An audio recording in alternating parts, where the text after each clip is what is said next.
Yesterday, the Ohio State Buckeyes landed the electrifying running back James Peoples. James Peoples is a 5'10", 192-pound running back from Veterans Memorial High School in San Antonio, Texas. He committed to Ohio State over Alabama, who, from what it sounded like, was the primary contender there. And he also chose Ohio State over other schools, such as Texas, Oklahoma, Baylor, TCU, the aforementioned Alabama, Tennessee, Penn State, USC, Oregon, and a plethora of other schools. His final six was Ohio State, Texas, Oklahoma, Alabama, TCU, and Oregon. Tony Alford needed a win after in-state prospect Jordan Marshall committed to the Wolverines, and he got his big win. Jordan Marshall is going to Michigan from the state of Ohio. He is a top 100 running back according to 24/7 Sports Composite and the seventh best running back in the nation. James Peoples is a top 70 prospect according to 24/7 Sports Composite and the fifth best running back in the nation. So Ohio State more than made up for their loss in Jordan Marshall with gaining James Peoples. Ohio State also, in the past few days, gained some more commits as well, gaining Devontae and Deontay Armstrong, an interior offensive lineman and offensive tackle, respectively. Both are top 400 players. They're low to mid-tier 4-star recruits, both out of Lakewood, Ohio. Ohio State recruiting is not going anywhere. They're not going anywhere at all. And it pleases me to see both the Buckeyes and Michigan in the top 5 of recruiting.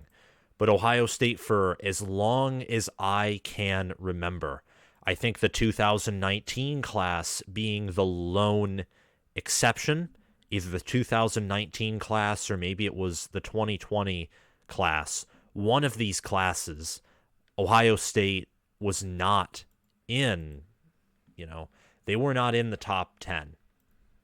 They weren't. It was the 2019 recruiting class. They were 14th in the composite, but they did bring in Justin Fields and Jonah Jackson, who were very highly rated portal players. So overall, they had the 7th best overall class in 2019. But just from a high school recruiting standpoint, they were 14th. It wasn't because they didn't bring in high talent. They just only brought in 17 total players and 4 transfers, but 17 total high school players. They had a small group of guys come in, primarily because of the coaching change from Urban Meyer to Ryan Day and the scandal that occurred around Urban Meyer. But with the exception of that 2019 recruiting class, Ohio State has essentially been in the top 10, if not always in the top 5 for the past decade in recruiting. And this continues. In fact, in the Ryan Day era, Ohio State had one of the best classes in its history in the 2021 recruiting class, when they had 2 5-star quarterback commits in Quinn Ewers and Kyle McCord, 2 5-star defensive linemen in JT Tuimoloau and Jack Sawyer. They also had a 5-star running back in Travion Henderson, 5-star wide receiver in Emeka Egbuka, a 5-star interior offensive lineman in Donovan Jackson. They had 2 4-star corners, 2 4-star wide receivers, 2 4-star defensive backs, many others. They also had Noah Ruggles, a very good kicker, come in from North Carolina in the transfer portal to Ohio State in that 2021 recruiting class. So they've been recruiting great under Ryan Day. Last year, they missed out on some prospects in the 2023 class, which just finished 5th overall in high school ranking, which is still really good.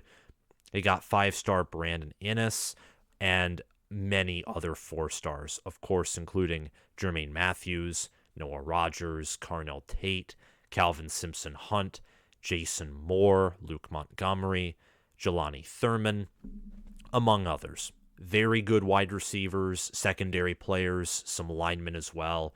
Jelani Thurman was a tight end. They've been recruiting phenomenally, and I don't think that's going to stop here in 2024 one bit. I just don't think it is. Currently, they have 7 hard commits. Jeremiah Smith, a 5-star wide receiver, who's the number 2 player nationally. James Peoples, a 4-star running back, who's 69th nationally.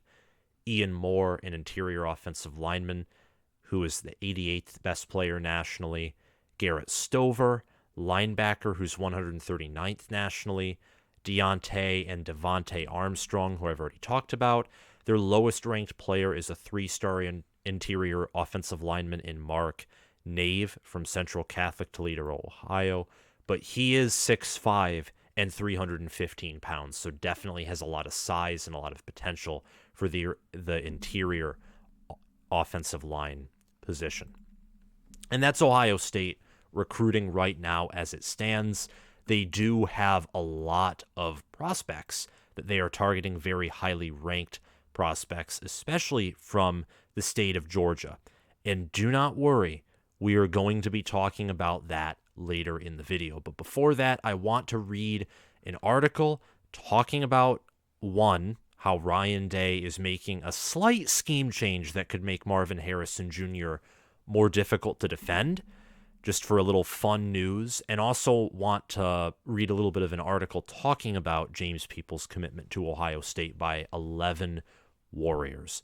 I'm going to read the 11 Warriors article first, then just brush over the Clutch Points article. I'll link both down below in the description. Please subscribe if you have not already. If you're an Ohio State fan, this channel is run by a Michigan fan, but don't worry, I very much admire your program. I am unbiased. I call things as they are and as I see them, but I predicted Ohio State to actually beat Michigan both in 2021 and in 2022. And I had a lot of logic and reasoning for why that was going to happen. It just didn't pan out. So, look, please subscribe to the channel if you're a Buckeye fan. You will not regret it. Like the video and hit the notification bell. Thank you. Tony Alford needed to deliver big on the recruiting trail. I'm reading the 11 Warriors article. And after one of Ohio State's top options at running back committed to Michigan, the pressure was on Alford to land a premier running back in the 2024 class. He did that on Saturday when 4-star Texas recruit James Peoples, it was Sunday, committed to Ohio State 1 day after he visited Columbus. He chose Ohio State over his other 5 finalists, Oklahoma, Alabama, Texas, TCU, and Oregon. Per 24/7 Sports composite ranking, Peoples is considered the 69th best player and 5th best running back in the 2024 class. He made his first visit to Ohio State in the summer of 2022 for a recruiting camp, then offered several months later in October. Peoples described receiving his Ohio State offer to be amazing. He loves Ohio State, had family in Ohio, and he was very grateful when he got the offer. He already planned on taking an official visit to Ohio State before he scheduled the spring visit that he took from Thursday through Saturday. As it turns out, he'll be taking his official visit as a commitment rather than a target, a feather in the cap of Ohio State, as Peoples can now be used as a peer recruiter for that weekend. His family has strong Ohio ties, his mother and father both from Cleveland and Youngstown, respectively. Peoples only had praise for Ohio State. They spoke, Peoples and Alford did, nearly every single day. The Texas standout saying he appreciates the relationships formed with Ohio State's running backs coach, who is not only a great recruiter, but also a great developer of talent. And Ohio State this year is going to contend for having not just potentially the nation's best individual running back, which I think Mayan Williams could fulfill that role, but also I think Ohio State, more importantly, could have the nation's deepest running back room and best running back room overall. But they're going to have a lot of competition, especially with rival Michigan and also Penn State. Big Ten is loaded at running back this year, as we all know. But Ohio State is the only reason why the Big Ten might be loaded at wide receiver, because they'll once again have the nation's best wide receiver room. They return all 3 of their starting wide receivers from last year, 3 or 4, and they're set to experience some turnover on other pieces of the offense this season, of course, with C.J. Stroud leaving. I'm now going to the Clutch Points article. Marvin Harrison Jr. is the key returning playmaker, and Ryan Day is already drawing up new schemes to utilize the top target. Harrison primarily worked as an outside receiver in 2022, but heading into 2023, it sounds like Day intends on using Harrison out of the slot from time to time as well, which should make him more dangerous than he already is. Ryan Day on Marvin Harrison Jr. taking some reps in the slot today. It's something for the defense to consider, is what Day says, and it will also help with Harrison's route tree. Based on what we all saw from Harrison in 2022, there is no reason to believe that he won't be successful in the slot as well. Harrison is a big threat as an outside receiver, but if he can get open on shallow routes over the middle of the field as well, it'll only make him tougher to guard, more versatile, and a bigger mismatch for opposing defenses. There are some question marks surrounding Ohio State's offense right now.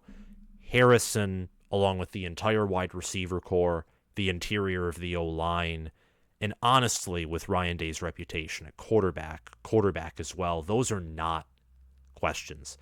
Main questions, I think, are at the offensive tackle position. Can the running back room be healthy?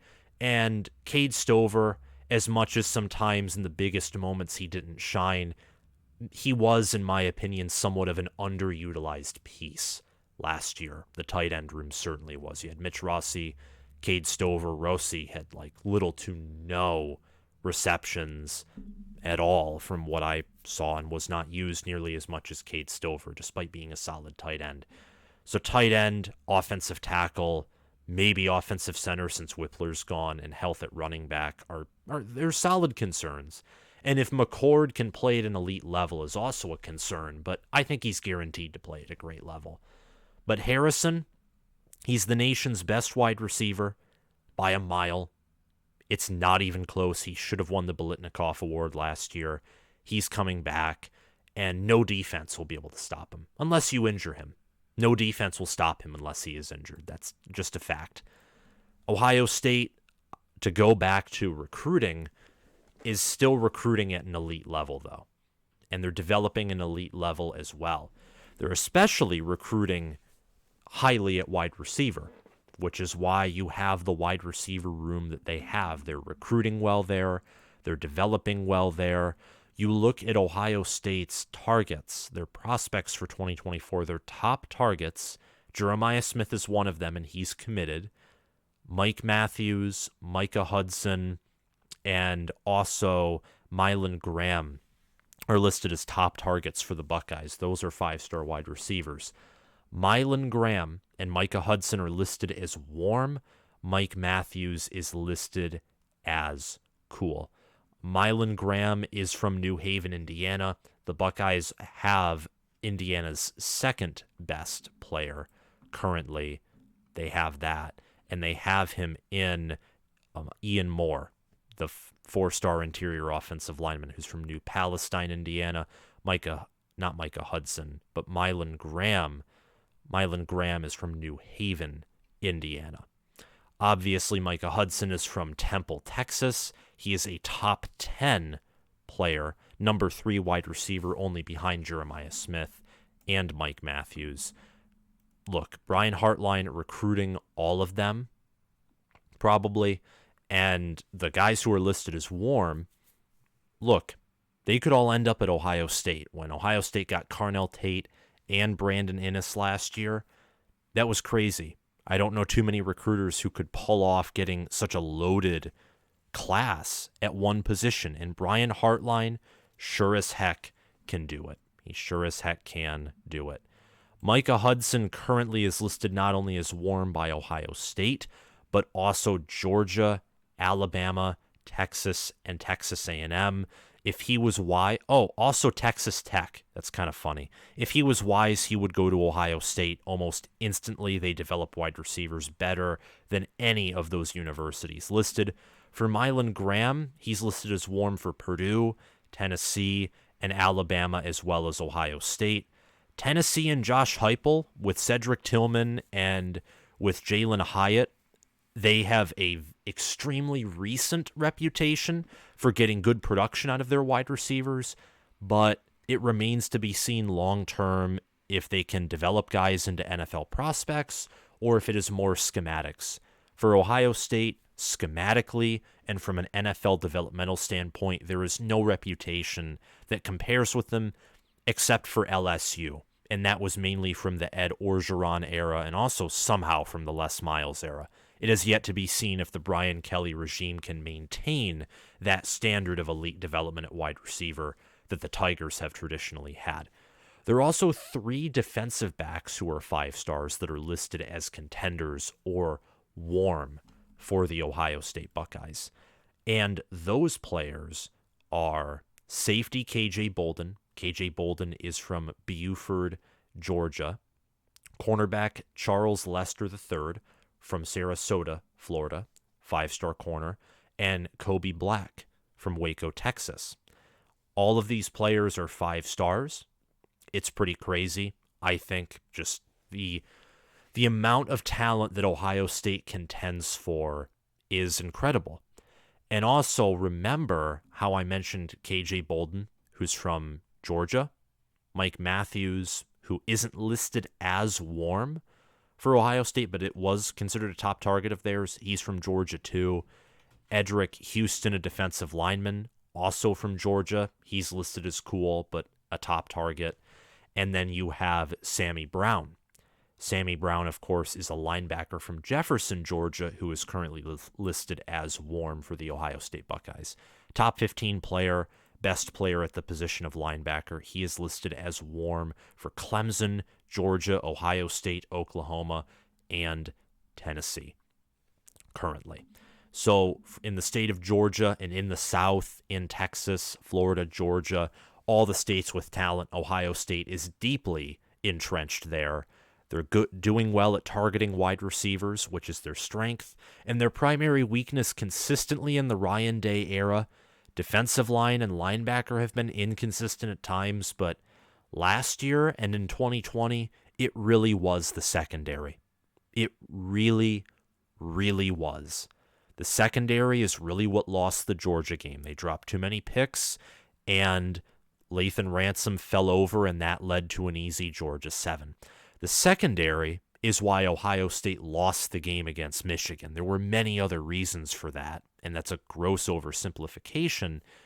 But if the secondary's better, and Cornelius Johnson can't average like 20-plus yards per reception on Ohio State probably continues to slow down Michigan's run game. Michigan didn't have a run game in the first half of that game. Their D-line was actually doing a pretty decent job against Michigan. D-line and linebacker core, because they were able to stack the box.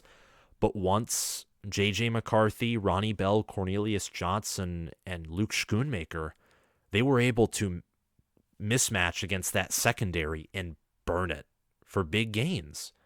And they hadn't been able to do that really all year with big plays through the air, and they could do it against Ohio State. And that forced Jim Knowles to open up the defensive playbook, to stop stacking the box and matching up linebackers with wide receivers and Luke Schoonmaker, a tight end, and that allowed Michigan's run game to open up. You have a better secondary. You have a great secondary. You appropriately develop the 5- and 4-star talent that you have as Ohio State. A 22-point loss in Columbus probably doesn't happen. Maybe it's a close loss by a field goal or 7 points and Michigan comes out. And you definitely don't lose to Georgia, because Stetson Bennett he could have thrown, if nothing else changed, except for Ohio State catching all the picks they were thrown in the Peach Bowl, Stetson Bennett throws 3 interceptions. And an elite secondary makes those catches, makes those plays. An elite secondary doesn't fall down. And an elite wide receiver core is Ohio State's wide receiver core. So they're targeting both their strengths and weaknesses through high school recruiting, which is the best way to do it. Jim Knowles and his defensive staff are doing great on the road. Ryan Day, Brian Hartline, and the offensive staff are also doing great on the road recruiting. Ohio State is not disappearing anytime soon with the way they are recruiting talent. they aren't.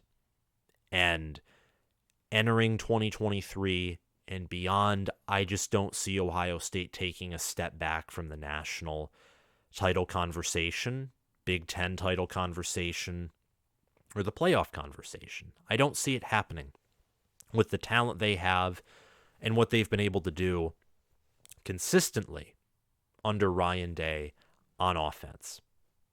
I just don't see it happening. I don't. And part of the reason I say that in most of my Ohio State videos is there is this big false narrative this year that Ohio State is all of a sudden going to kind of fade into the background. I really don't buy that. And it's not a huge narrative, but it's a narrative that's out there. Some people of my own fan base promote it. Some people of the Ohio State fan base buy it, and some people of other fan bases buy it. I don't buy it. I will not buy it until I see results. If Ohio State goes 9-3 this year, or maybe they go 10-2 in the regular season, and a lot of those 10 wins are very close, I might buy it. But Ohio State's more likely to get 11-12 wins than they are to get 10 wins. It's just a fact. It is just a fact with the talent they have. So they're top 5 currently in recruiting. They were top 5 last year in recruiting. They actually had the number 4 overall class last year because they currently have a top 50 transfer portal class. We'll see if they add any additional transfers when the May transfer portal window opens. But thank you for watching this video on Ohio State recruiting. If you enjoy listening to this channel, make sure to hit the subscribe button, like this video, and comment your thoughts down below. If you're listening via Spotify, I encourage you to follow the channel. Thank you guys for watching, and I'll see you all around. Bye-bye.